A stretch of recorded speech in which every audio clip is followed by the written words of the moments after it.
Hi everyone, so today I'm going to be talking about the Matchless Six, a group of 6 Canadian women who competed at the 1928 Amsterdam Olympic Games and defied many expectations and odds. So I'm going to get into a little bit of women's sports prior to the 1928 Games to kind of set the scene.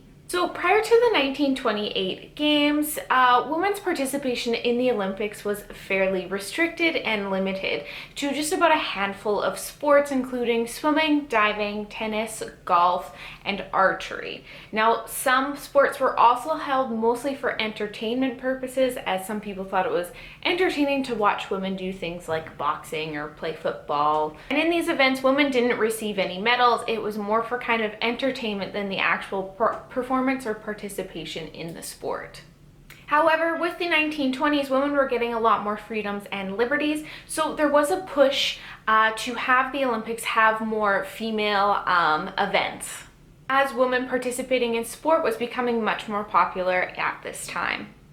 So leading into the 1928 Games, the introduction of women's athletics, particularly track and field, was of a bit of a contentious debate for many people. Now, both Pierre de Coubertin, the creator of the modern Olympic Games, and the Vatican were actually opposed to women participating at the Olympics in track and field events, which would include running, jumping, and throwing things, basically. This was due to their so-called delicate reproductive systems that could be seriously damaged by strenuous exercise, which include running, jumping, and throwing things.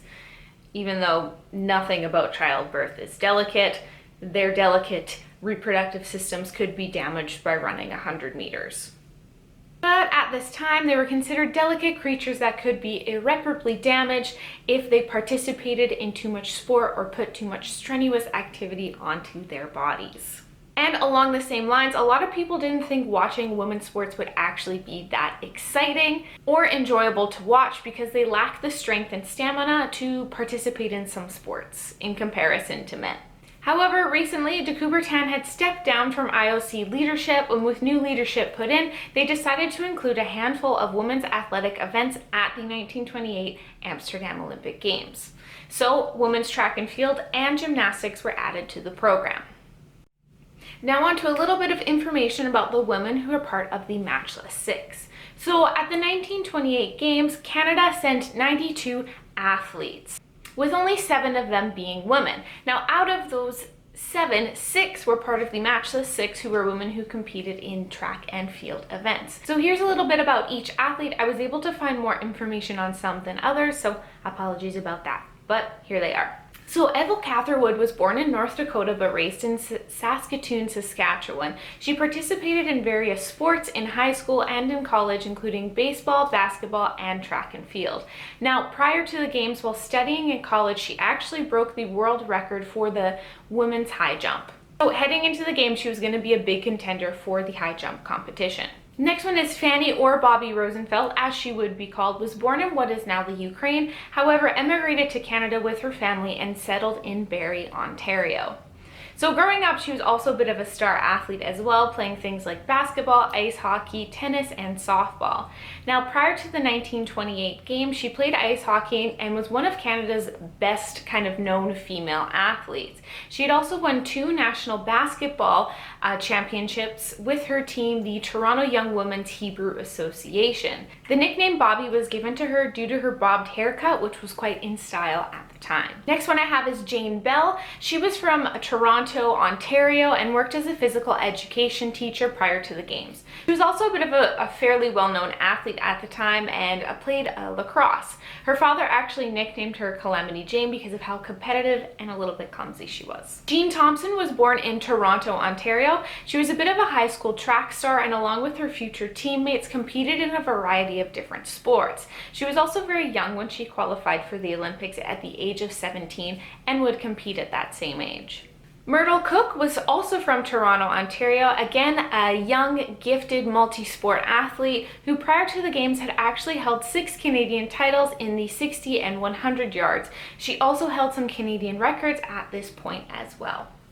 Lastly, Ethel Smith was another Torontarian from Ontario. She had actually dropped out of high school at a young age in order to work in a garment factory to help support her family. But in her spare time, joined a ladies' athletic club where they ran and participated in other track and field events. So actually in 1927, she was the Canadian 200-meter champion. So with the premiere of women's track and field events in the 1928 games, there was going to be 5 events: the 100-meter dash, the 800-meter, the 4x100-meter relay, the high jump, and the discus throw. So as for the performances of the women, in the 100-meter, Ethel Smith would win bronze and Bobbie Rosenfeld would win silver. American Betty Robinson would win gold in a bit of a contentious judging. For most people, it did look like Bobbie was actually going to win or had won at the finish line, as all 3 of them came in really close together. However, the medal was awarded to Robinson. Protesting a win or loss wasn't really a thing at this time, but there were some upset people on the Canadian team, and of course in Canada itself. You can actually watch the clip of them crossing the finish line.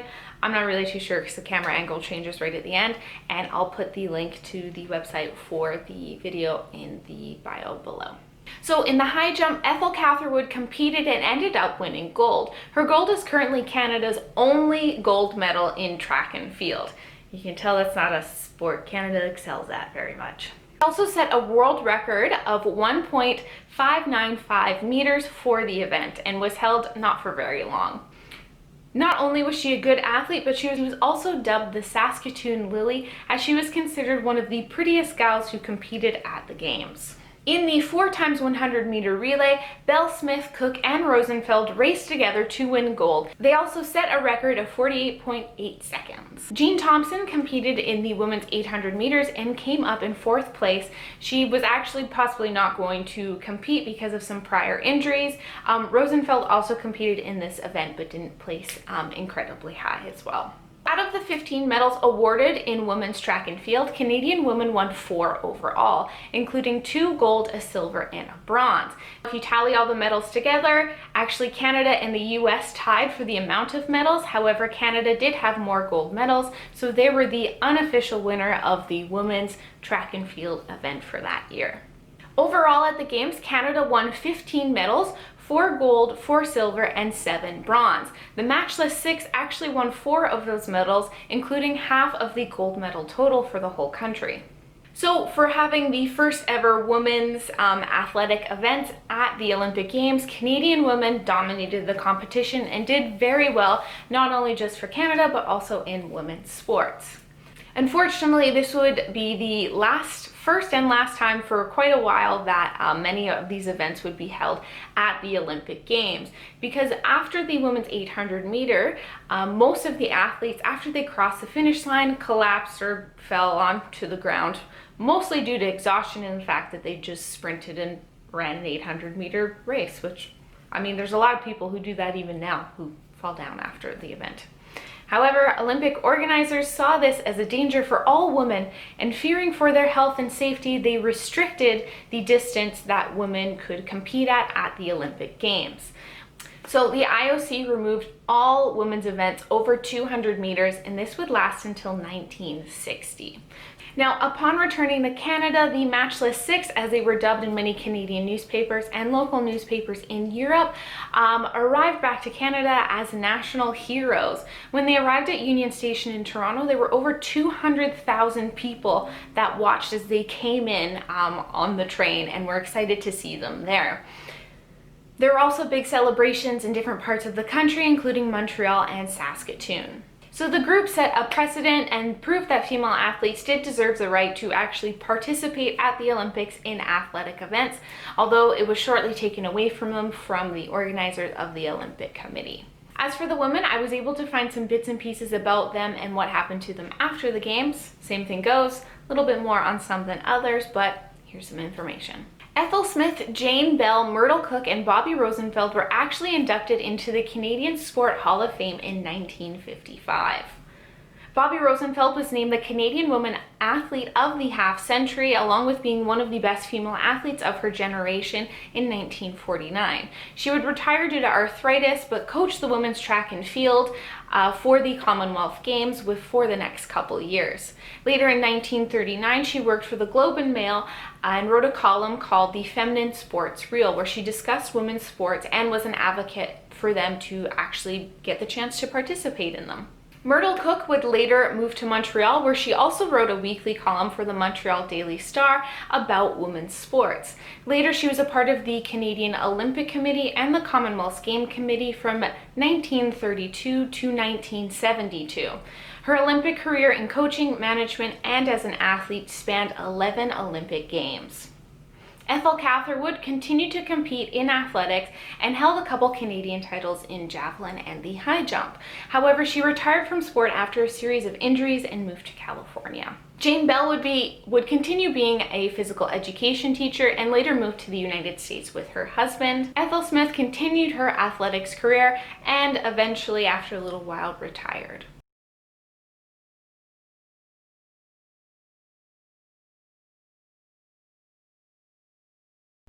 The Matchless Six's legacy currently in Canada is a fairly well-known one. These are some of the only women, or only Canadian women, to actually receive many medals in track and field throughout history. So they're pretty important, as Canada doesn't win a lot of medals in track and field currently. They also competed in sport at a time where it wasn't really seen as a good thing for women to be participating in sport, and proved that yes, they can run 800 meters, albeit some may have collapsed at the end, but they can still do it, and none of them had any issues with their reproductive systems afterwards. None of them had any health issues that lasted the rest of their lives and they couldn't do anything. So they kind of proved a point that women can participate in sport and it's not bad for their health. It was also at a time where the world was changing quite a bit as well. Unfortunately, we wouldn't see women's athletics for a number of Olympics later, but when they came back, they did come back with a bang. Thank you everyone for watching. I hope you enjoyed this video about the Matchless Six. If you did like it, please let me know. And if you have any other ideas for sport history videos, you can always let me know in the comments as well.